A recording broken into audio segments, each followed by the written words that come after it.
large number of mutations, and some of these mutations have some worrying characteristics.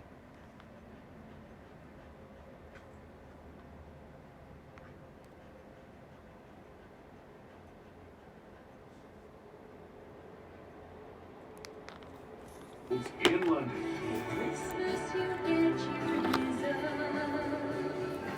Watch Sarah Brightman, A Christmas Symphony, here on PBS. Friday at 8 p.m. on Lakeshore PBS.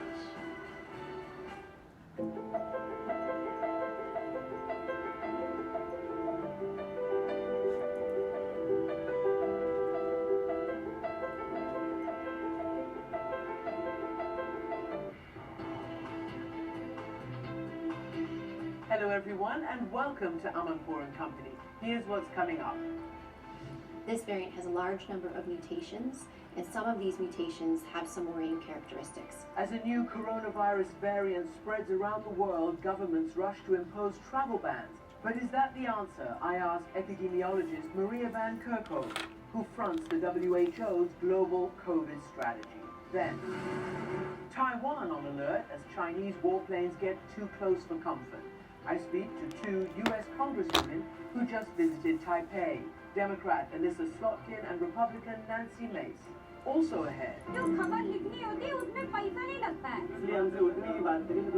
Hari Srinivasan speaks to the team behind Writing with Fire, a new film about the only news outlet in India run by low-caste women.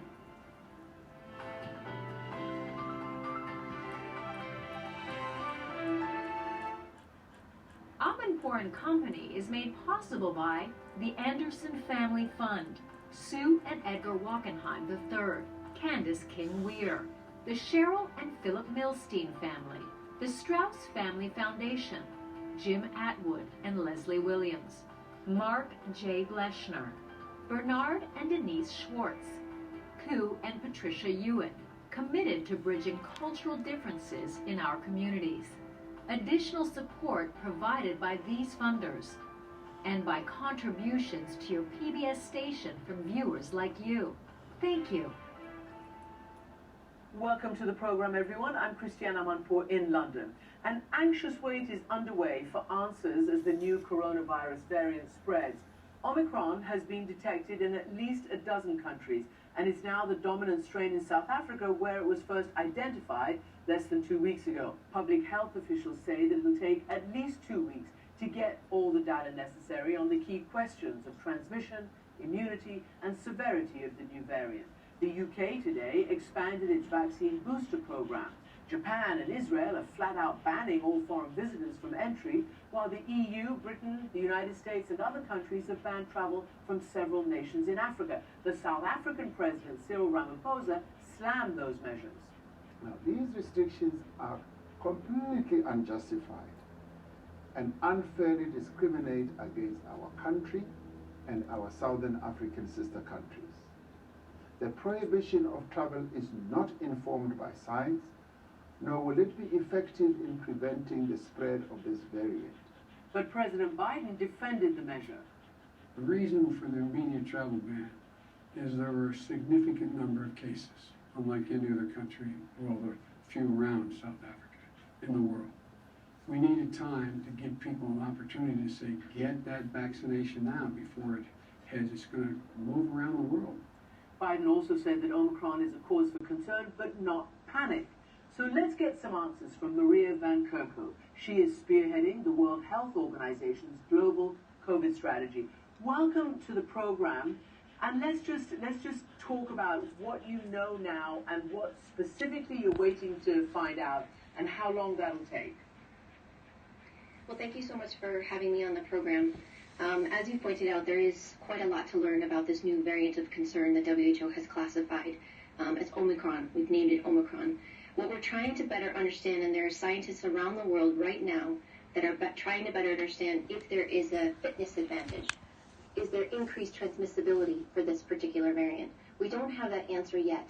However, we do know that there are increasing cases of this in South Africa, and there have been a number of countries that have detected this variant.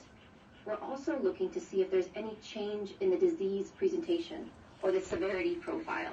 And right now, it's too early to tell. There are a number of studies that are underway that are looking at the hospitalizations that are occurring in South Africa. Now, we do know that there is an increase in hospitalizations, but we don't know if that's a factor of the variant itself or because we are just seeing increasing cases and therefore increasing hospitalizations. We actually saw that with the other variants that have been circulating around the world.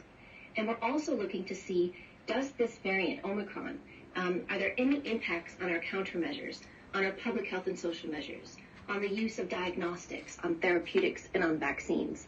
And here, it's still too early to tell. Our diagnostics, I can say, still work.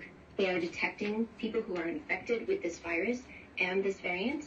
We do know that there may be some potential impact on therapeutics, but those studies will take weeks to be conducted.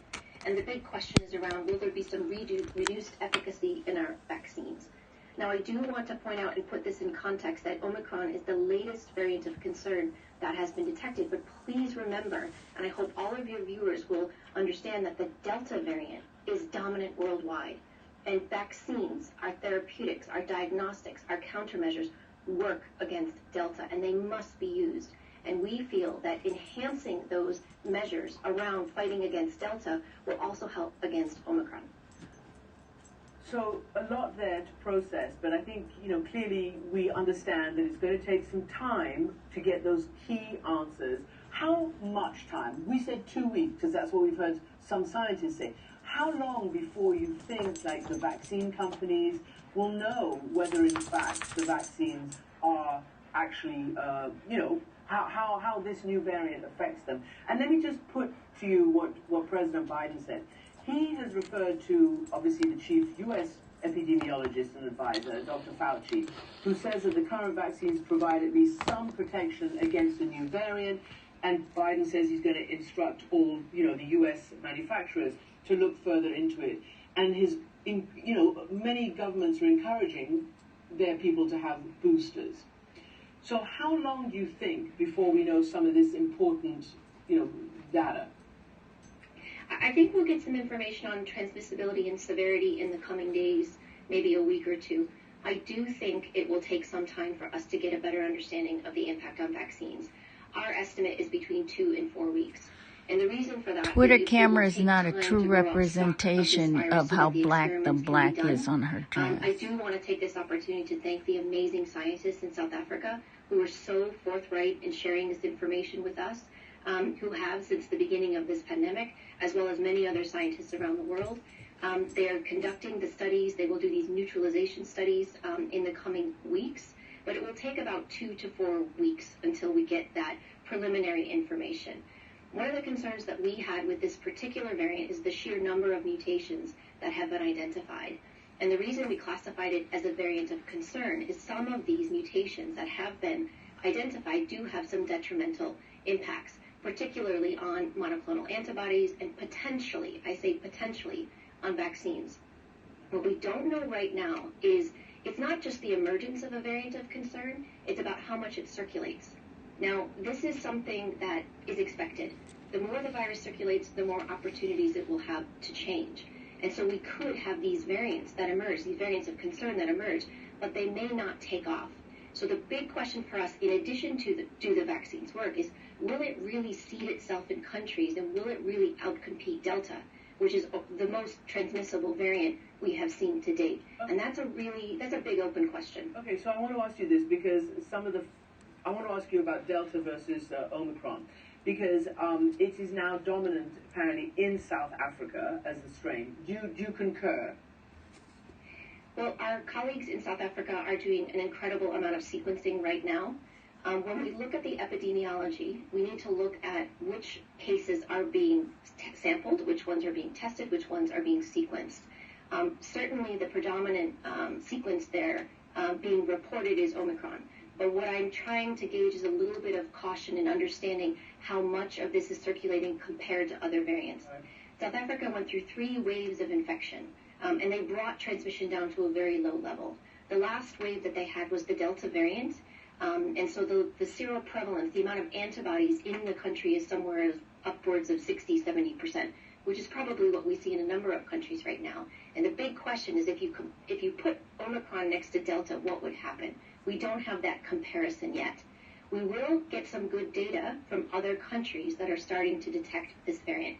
And this is why it is so critical that countries continue to report this. And we are worried. We are worried about the stigma associated with countries that report this information so forthcoming. It's really critical that that continues and that countries don't feel that they will be penalized for reporting this information. Well, I mean, you make a perfectly valid point, and one, obviously, the South African president, and I presume all the other African leaders who now had travel bans slapped against them, pretty much concur. They don't want to be punished. South Africa says, hang on a second, we told you guys, we have test and trace, we have detection, we shared it, we were transparent, and now the world is slamming the doors against us. So, as a epidemiologist, as a person who's in charge of the WHO COVID strategy globally, are these travel bans necessary, helpful? How much, given your previous experience, have travel bans contributed to preventing or stopping or slowing the transmission? So it's possible that some restrictions can slow the spread, but it won't stop them. So our recommendation for countries when they look at what they can do with people who are traveling is that it has to be part of a comprehensive approach.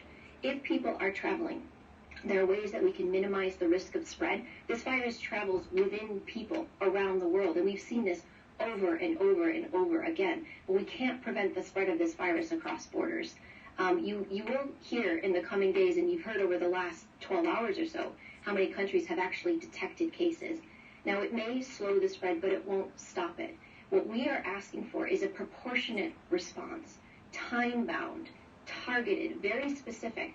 But also, you cannot forget that you can't put travel bans in place of good surveillance, in good testing, in having testing linked to public health action, getting patients into early clinical care, isolating those patients, quarantining contacts, educating and informing your public. That whole comprehensive package and tailoring of a comprehensive approach cannot be replaced with travel bans. So what we are saying is put in a proportional response, make sure that it is targeted and tailored and time-bound, and do not punish countries who are reporting information.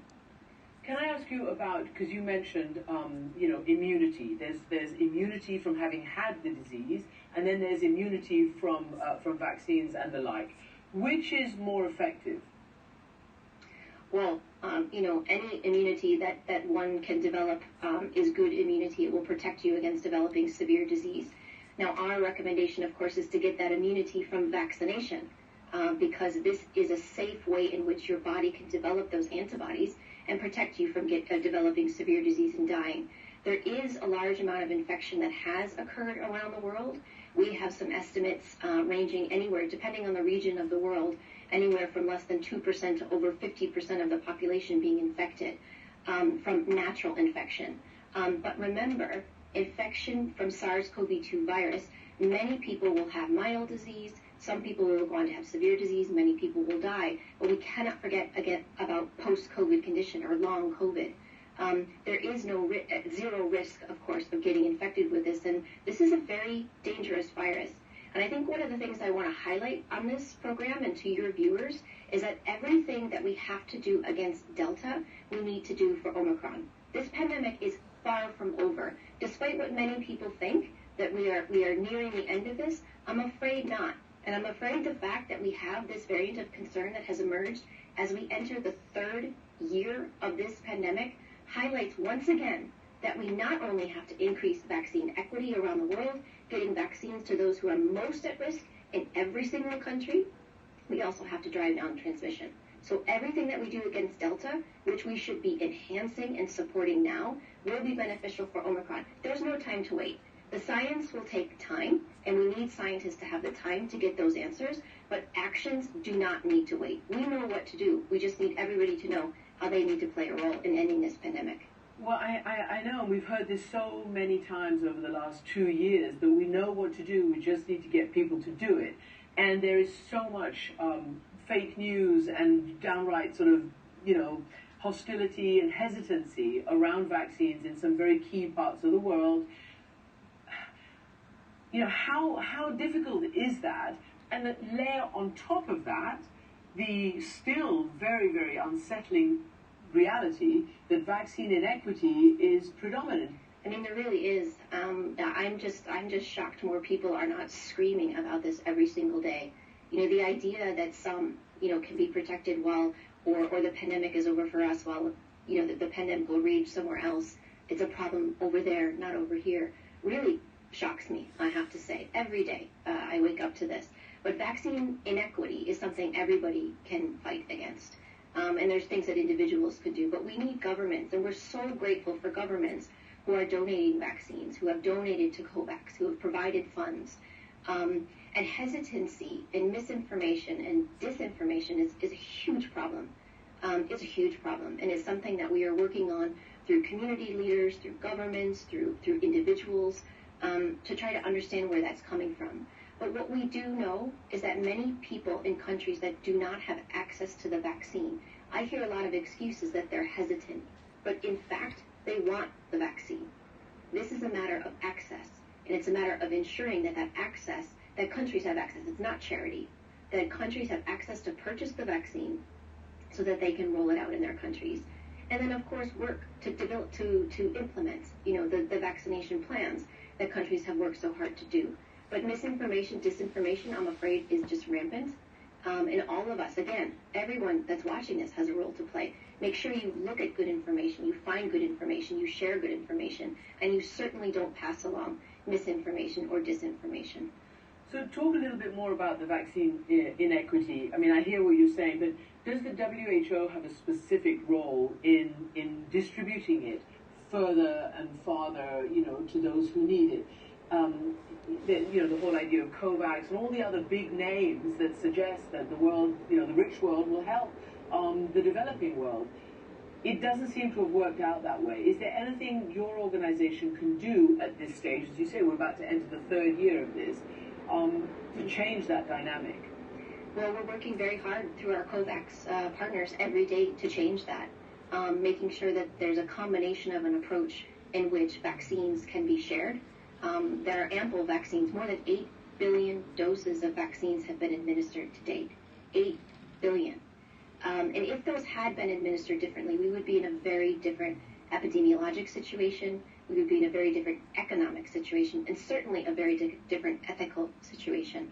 So what do you mean by that? What do you mean by that? If it had been done differently, 8 billion is a lot. You're saying who they went to? Yes, that's what I'm saying. With more than 8 billion doses administered to date, if those had been administered to what our recommendation was, with administering first to vulnerable populations, people over the age of 60, people with underlying conditions, our frontline workers, in all countries, not just in some countries, in all countries, we would have a very different profile right now in terms of transmission. In countries that have used vaccines, among those who are most at risk, we are seeing a decoupling, we call it, basically a separation between cases and deaths. There's a significant reduction in hospitalizations and deaths among people who have received the vaccine. So if those 8 billion doses had been administered, it's a big if, of course, but if they had been, we would see fewer deaths. There's no question in my mind on that. But we can make a change. So our targets are to reach 40% of all populations, 40% of the world's population in all countries, not just 40% of the world by the end of this year, and 70% of populations in all countries by June 2022. This is achievable. This is achievable through ramping up of production, through making sure that the companies allow access to purchase those for countries who are waiting in line to purchase those.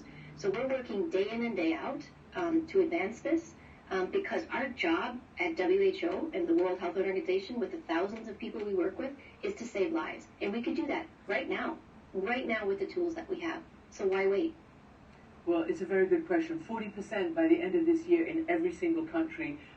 That should be a slogan that everybody should take up, and we'll continue to follow this along with you all. Thank you so much indeed for joining us, Maria Van Kerkhove. Thank you so much. And my next guests have just returned from a trip that China didn't want them to make. Republican Nancy Mace and Democrat Elissa Slotkin were part of a bipartisan congressional delegation meeting with Taiwan's president. The Chinese government says the visit was in breach of the One China policy, and Beijing recently sent dozens of fighter jets into Taiwan's defense zone. So what did the lawmakers' visit to this contested island achieve?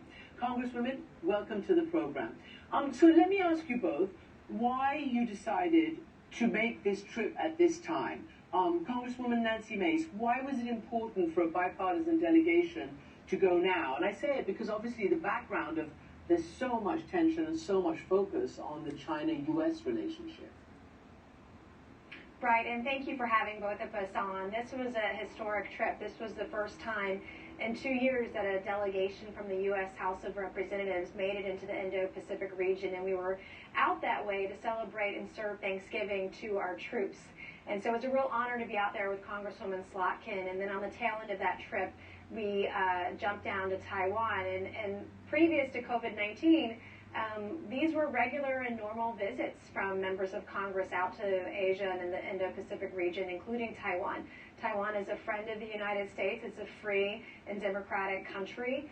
It's important to our economy and economies around the world. And as we go through COVID-19, having some normalcy and reestablishing and continuing these relationships that we've built with different countries around the world is extremely important to this administration and the future administration, something we ought to continue.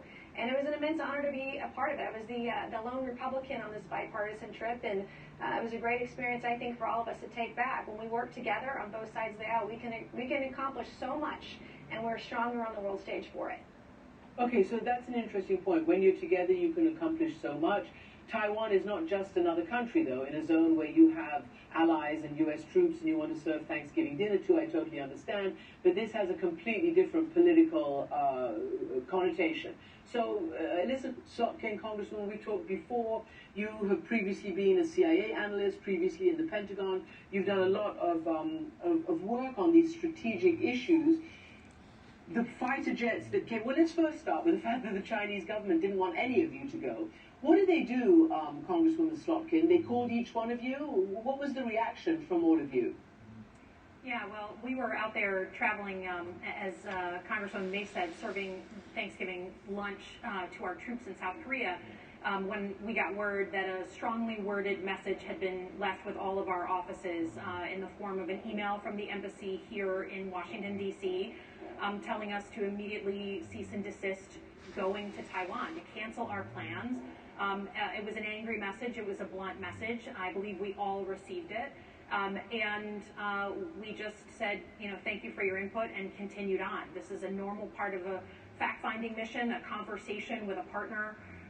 So we got it, but we pressed on. And I think it was hard to miss wherever we went in the region that China is becoming increasingly aggressive militarily, but also on sort of economic security issues.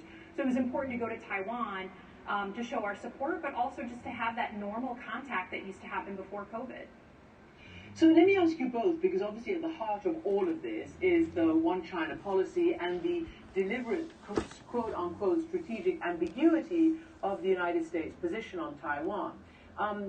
So, Congresswoman Mace, when you landed in Taipei, you tweeted calling it the Republic of Taiwan. You basically said, happy to be landing there, just touched down in the Republic of Taiwan. That clearly goes against the China One policy, how they interpret it. But you did that deliberately, right? I mean, it wasn't an accident.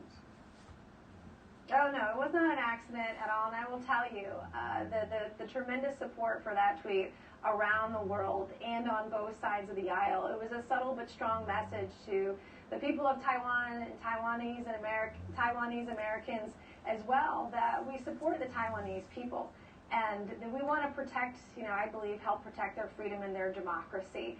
And that message reverberated, and I'm proud to be a part of the bipartisan delegation that did not listen to China when they made the demands to cancel our trip. I'm grateful for Chairman Takano and the other members of the delegation who said, we're going anyway.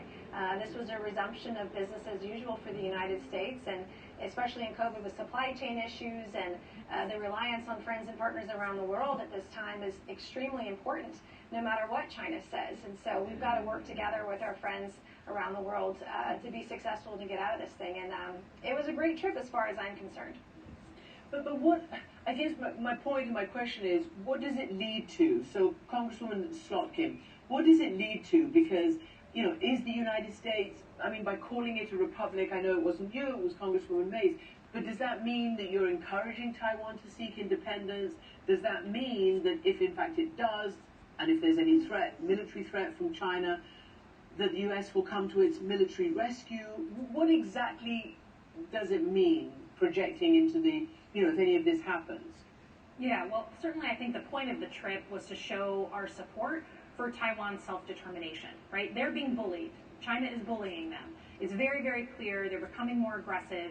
And Taiwan is a place, frankly, if you're from a place like Michigan, we depend on, right? I have a GM plant in my district that literally has not been open for the majority of the last 5 months because we can't get a 14-cent microchip.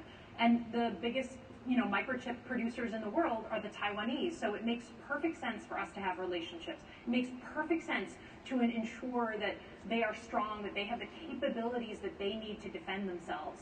And I think, listen, we met with the president of Taiwan. She is an inspiring leader. I was genuinely inspired because she is taking this idea of democracy, just going in head first and saying, I believe in the long run, democracy wins over autocracy. And she's a little island nation. And I think that that was an important message to reinforce by us visiting.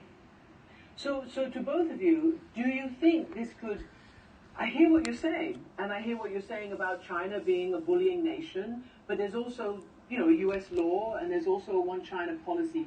And Taiwan, though, seems to be emerging as a potential military flashpoint, from what you're saying and doing, from what President Biden is saying and doing, also from what the Chinese president is saying. He has said there will be reconciliation or reunification between Taiwan by any means necessary.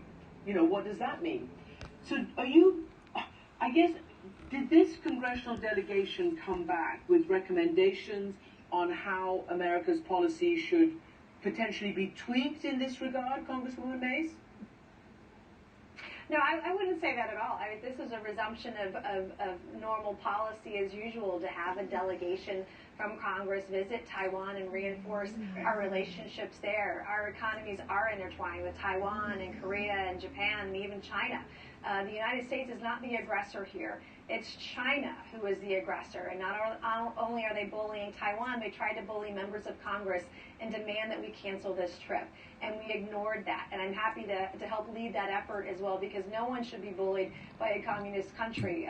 Freedom and democracy should be protected all around the world. And I have to tell you, with regards to the tweet that when I called it the Republic of Taiwan when we touched down, I had a young Taiwanese woman come up to me while we were visiting there, tears in her eyes, just grateful for the sentiment. Having a republic means it's a government supported by the people, represented and powered by the people. And that was really the sentiment of that tweet. And they were just so grateful for it, just our presence being there and reinforcing the business ties we have, the economic ties, and how important it is to have that presence there and be friends with them. It's important, and that was a message I took away from it as well.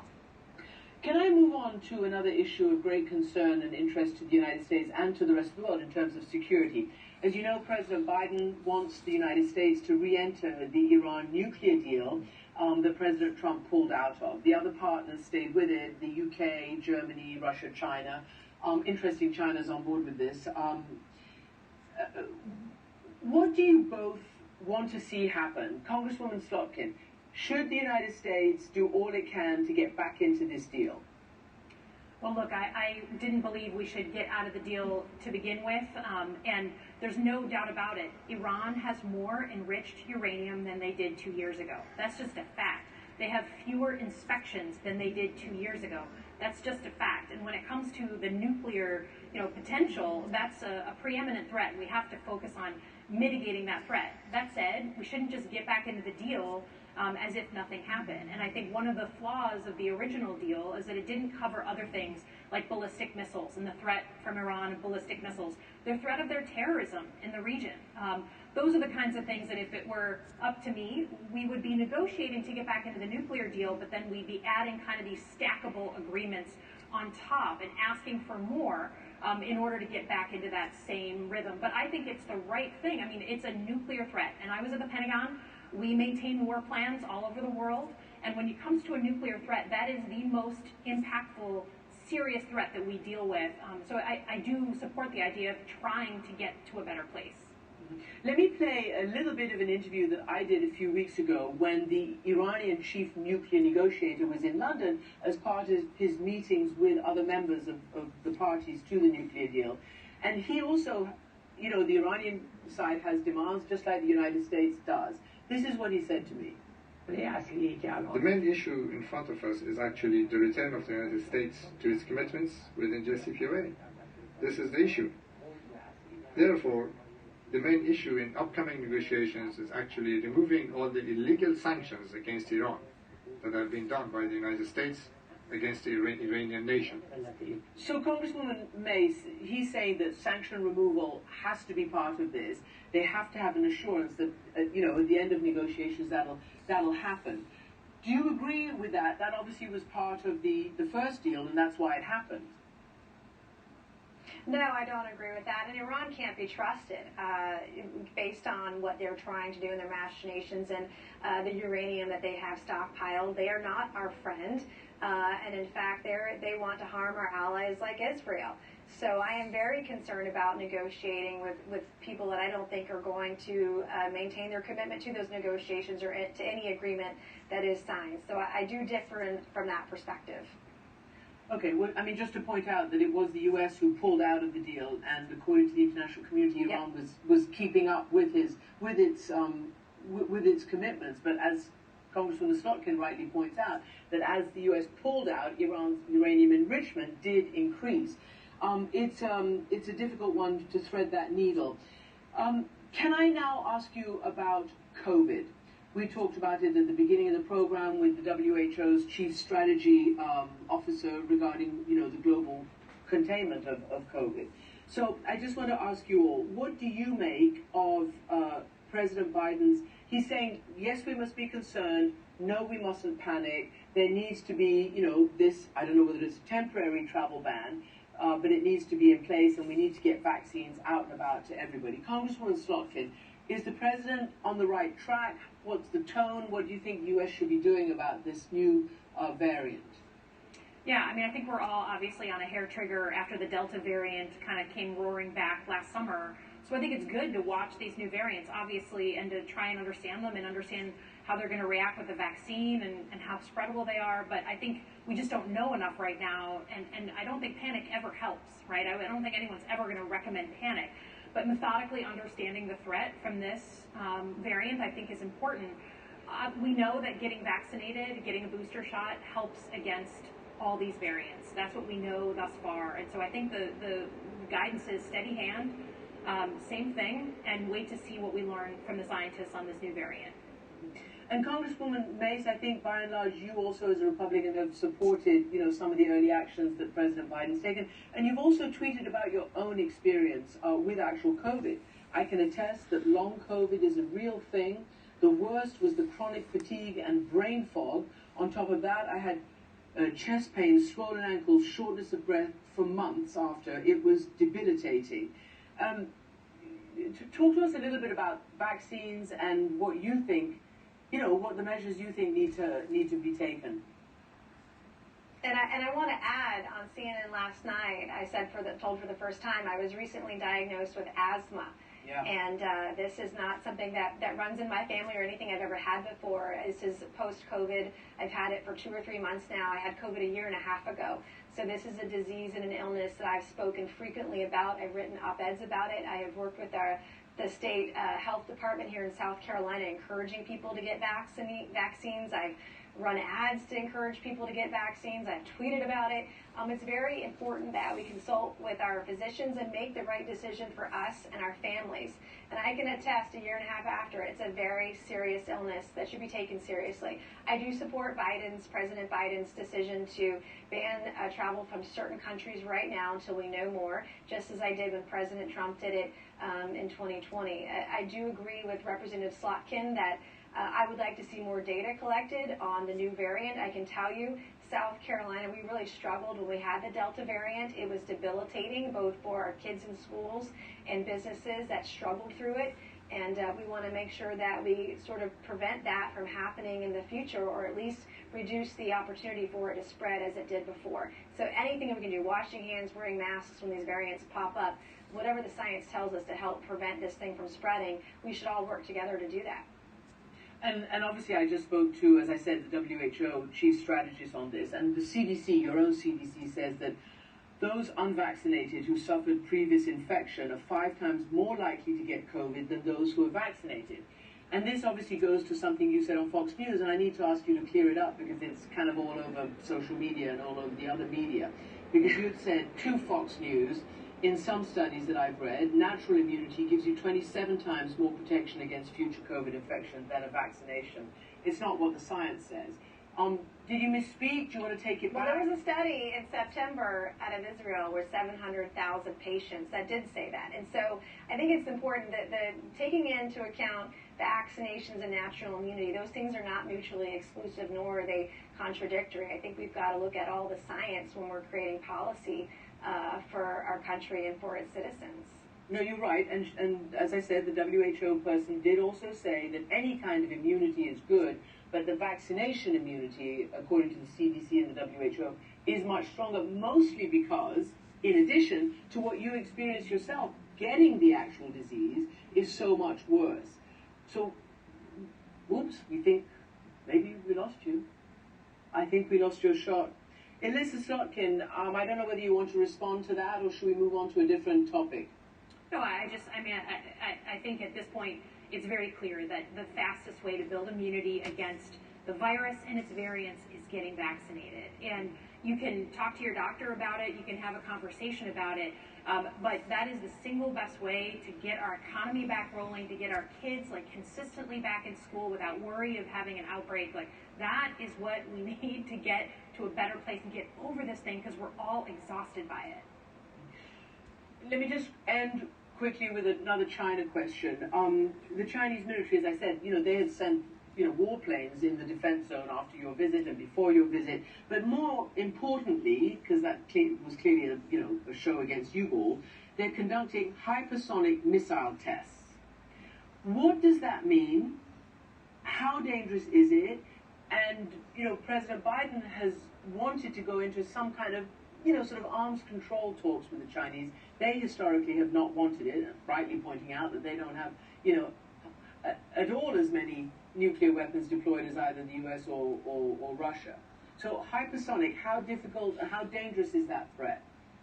Well, I think, our chairman of the Joint Chiefs called it a Sputnik moment. Certainly, coming from the Pentagon, we spent a lot of time and effort experimenting with hypersonics, and to watch the Chinese do a successful test, it raised a lot of eyebrows around the defense community. And I think it's not the only place where they're really making serious advancements. That's what's gotten people's ears up around Washington, is that they have just been investing a lot of money in advanced technology. They are not a democracy, they're an autocracy, so they can just tell their military what to do.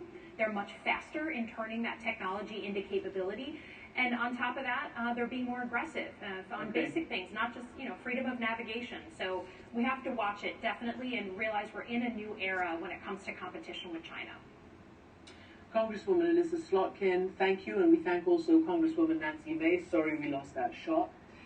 Next, we look at the documentary that the Washington Post is calling the most inspiring journalism movie maybe ever.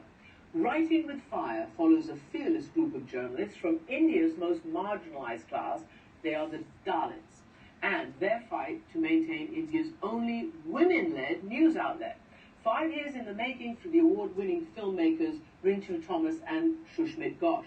They join Hari Srinivasan to discuss the project and what it reveals about relentless gender and caste discrimination in India. Christian, thanks. Rintu Thomas, Shushmit Ghosh, thank you both for joining us. Rintu, start by telling us the context in which this newspaper or website, Khabar Lahariya, works, and why it's so different that it's run by Dalit women.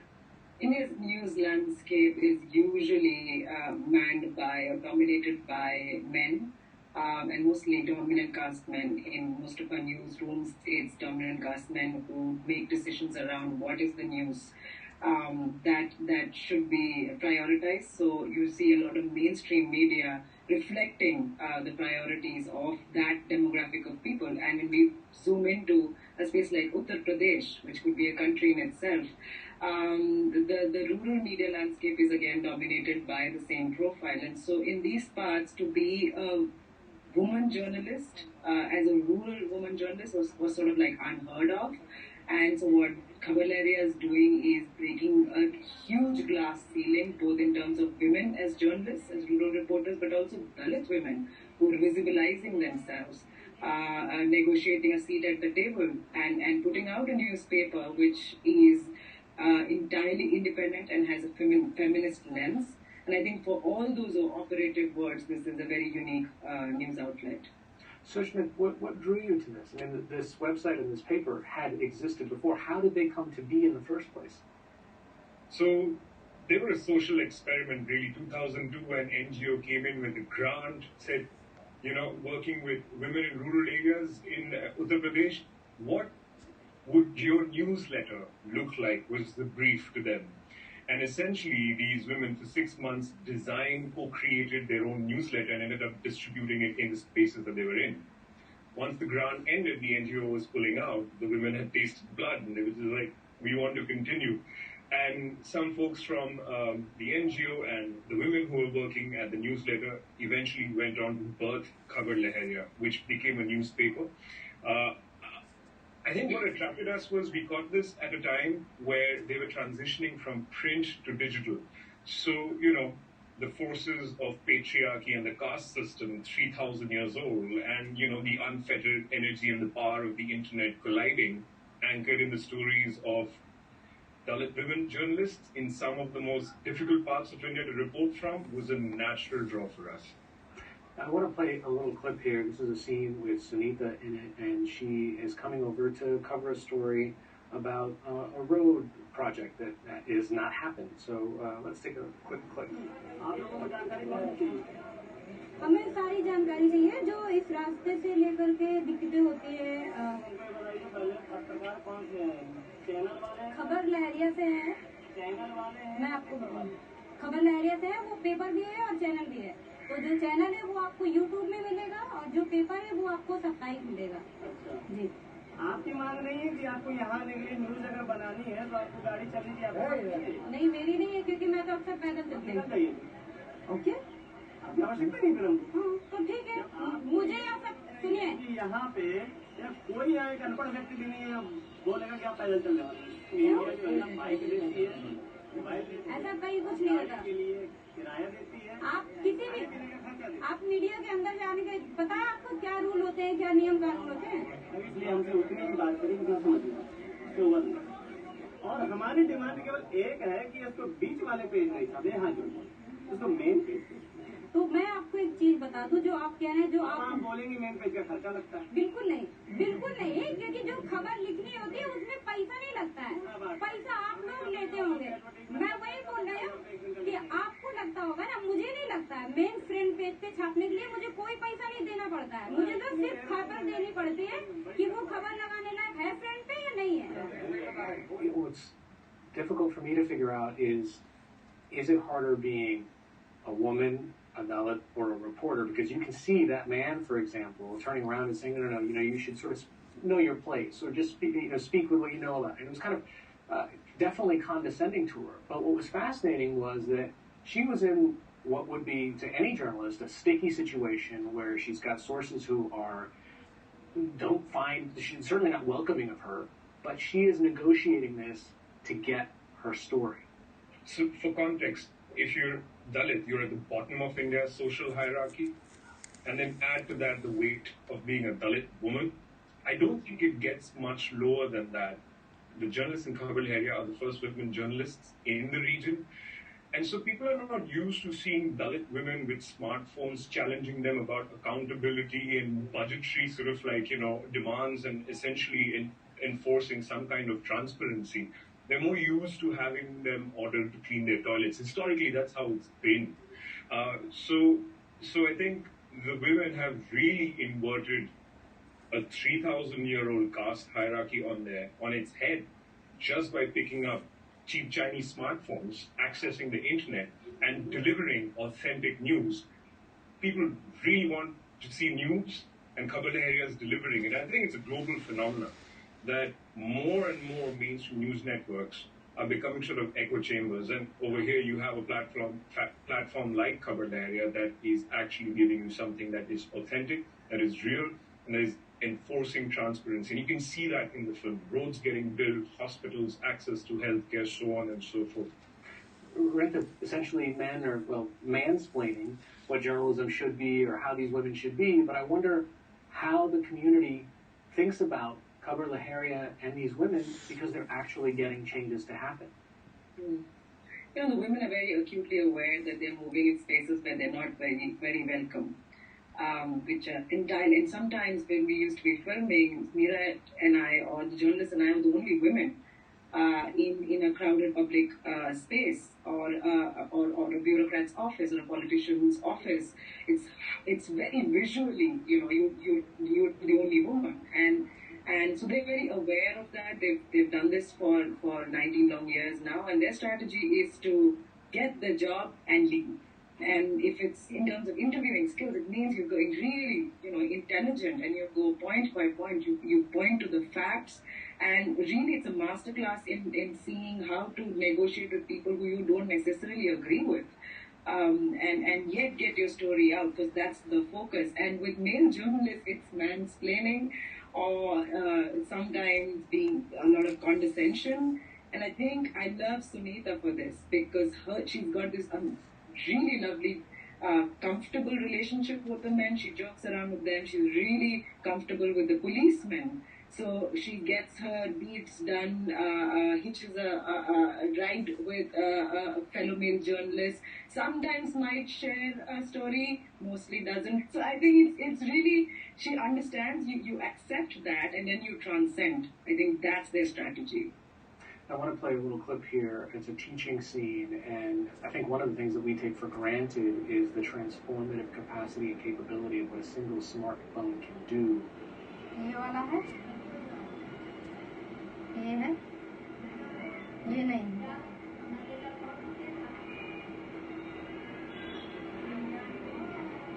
फिर आई ये वाली, ये बिल्ली जो लगी है, डंडा लगा है। अभी एक बार बनाई थी, गलत हो गया। अब तुम डॉट लगाओ, ठीक है? और ये एक करके तो अच्छा है। हाँ, तो वो तुम्हें ढूंढना। आप जो है ना, चलो मैं इंग्लिश, जिनको इंग्लिश के अक्षर नहीं पहचानना आता है, उनको 1 घंटे की पढ़ाई करनी है। इसको बोलेंगे क्या, वो भी मैं लिखती जा रही हूँ। हाँ, पूरी लिखना है। Rintha, tell us a little bit about Meera. We see her in the clip where she's teaching folks, but what's her story? Meera was married at the age of 14. She loved studying, so she fought to continue her study even after her marriage, even after she had her first child. And at that moment for her, it was not journalism. She just needed a job. And when she got to know about Khabar Lahariya banding together, she joined them, and the financial independence allowed her to continue her education. She goes on to do her MA, BA and an MA, and she's a very natural leader. She's the person who was taking the whole organization on this new journey towards digital. And what we really loved about her is the sense of compassion and patience as a boss, as a colleague. Never losing sight of the last person in the room who's the slowest. And that's really in an expansive way, the contribution of Khabar Lahariya. And the fact is that to tell a woman who has nobody believing in her that I believe in you, come along, we can go this far, is phenomenal, can have a phenomenal impact. And that's who Meera really is, and that's what drew us to her. Rintha, what you do really well in the film also is show that while they're doing this by day, that they're going back to households and families who are still so deeply ensconced in the social structure that they have to navigate and negotiate things with their husbands, with their dads, on why they're out late, why they're doing this, whether this job is still worthwhile, right? So like, here's the entire audience of the film watching this going, oh my gosh, these amazing women journalists, and here they are going back home and having to have these conversations to justify what it is that they're doing and how. This film made me completely believe in something that I've always known, that empowerment is actually a journey and not a destination. And it is this negotiation that we were most interested in. I think we were very fortunate to get this kind of access and trust of the women to be in their personal spaces. We were interested in seeing if there is a disagreement between Meera and her husband, how does she position herself? How does she articulate her dissonance with what he feels? And what are the conversations that she's having with her girls and with the financial independence that this profession allows them? These women are now decision makers in their families, and that's the thing, right? We see women as service providers in our homes, but in terms of who they are, what their intellect is, or what their spirit is, most of the times we are disconnected from that. I mean, I only discovered my mother much later in my life. For me, she was just like only a mother figure, not a person with a history. And this discovery is what we wanted to imbue the film with, because we really hope when people watch this film, they're able to imagine their mothers and sisters and wives and daughters differently. And that's why this tussle between a woman who's tasted freedom and independence and liberty and yet feels connected to, the pull of being a good daughter, am I being a good wife? And in some of them, like Meera, there is absolute clarity. Yes, I'm spending all my day working hard, making sure I can send my children to a good English medium school. So yes, I cannot spend time on their homework, and that's okay because I'm supporting them. So that kind of clarity is really admirable also for me. It's, a lot of unlearning for me as well. Sushmit, there's a lot of also what we would consider high-end journalism conversations about kind of the role of the press and what are the norms and what are the expectations and what is fairness, and really, like, at the core, in some ways, this is just as much of a story to me about sort of democracy and freedom of speech, of articulation. It's so kind of a universal, all of the stresses that journalism is facing today about traffic and page views and everything else, they're thinking about all these things, but they're also thinking about the very core root of what it means to do this profession. Yeah, I think it's also deeply linked to the Cavalier ethos, where they believe in the values of equity, dignity, justice, and just this sharp understanding of what is newsmaking supposed to be. And I think more importantly, they're a great example of what happens when you end up diversifying the newsroom, when news is not managed and controlled by middle-aged upper caste men, but you have women from the other end of the spectrum reporting on what's happening in the country, and the lens with which, and the politics with which they are bringing these stories out to the country. And you see that in scenes in the film. What is the meaning of an angle? From whose perspective should you tell the story? And just the ethics of moving through a space that has witnessed trauma or can be very hostile. How do you navigate and negotiate with people who don't agree with you? It's a classic example of a newsroom that should be studied by other newsrooms. It's an example of what really news can be. Sushmit, this film is opening around the United States, but it has not yet opened in India. And I wonder if, when you think about how it's going to roll out, I mean, India, since 2014, I think more than 40 journalists have been killed. It's one of the toughest places to be a journalist. And not everybody in the country is going to see that the work that these women do as something to be celebrated. And I don't know if that's a conversation you've had with them or how you're thinking about it. And what do you think the reception is going to be in India? We are hoping to bring the film back home to India next year. And I think that our positioning on this is not an anti-anything film. This is a pro-justice film. This is a pro-democracy film. And if you truly believe in those values, then you will align yourself with the message of the story, which is essentially everyone deserves to live a life of dignity. And over here, the people who are spotlighting that are Dalit women.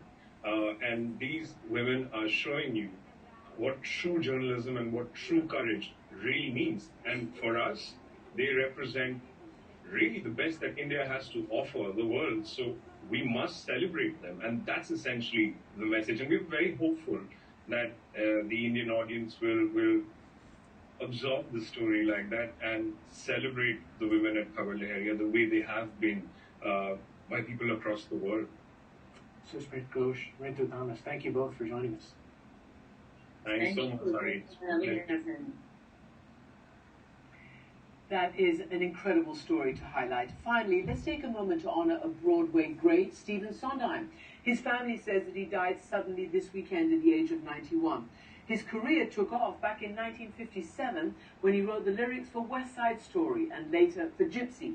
Sondheim went on to write some of Broadway's most popular musicals, like Into the Woods and Sweeney Todd. In an interview with The Late Show's Stephen Colbert just weeks before he died, Sondheim paid tribute to his mentor and Broadway icon Oscar Hammerstein. He taught me to write for myself, because I wrote songs that imitated him. He said, no, write what you feel. He said, this is what I feel about, love and humanity. You write what you feel. And that was important because you think that would be natural, but it's not. Sondheim himself passed that wisdom and experience down the generations. And after his death was announced, the Broadway community gathered in Times Square to sing from his masterpiece, Sunday in the Park with George.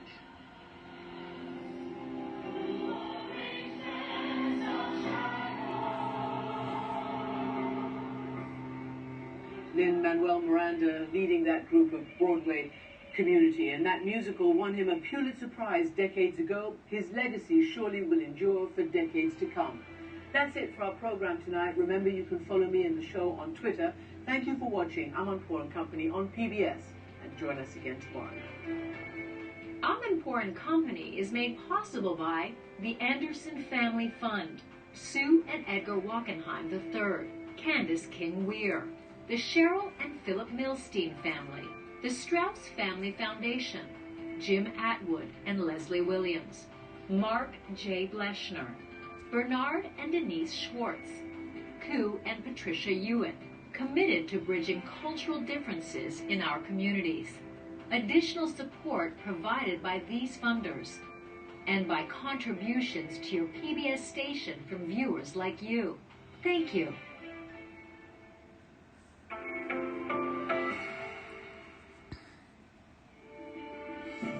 You're watching PBS. With recent advances in technology and research, several key things that we thought were absolutely true about the brain are being challenged and proven wrong. Can we change our brain in ways that contribute to its rejuvenation as we grow older? Join us on a journey across the frontiers of neuroscience, psychology, and neurology as we explore the immense power of the Brain Fitness Program. Thursday at 11 p.m. on Lakeshore PBS. Arts is really important to every community, and it's definitely ingrained in the mission of Lakeshore PBS. And what we try to do is to present those stories that reflect the level of innovation, creativity, all of the imagination, and all of the drive that our community members over here in Northwest Indiana have, and also throughout the Chicagoland. It really gives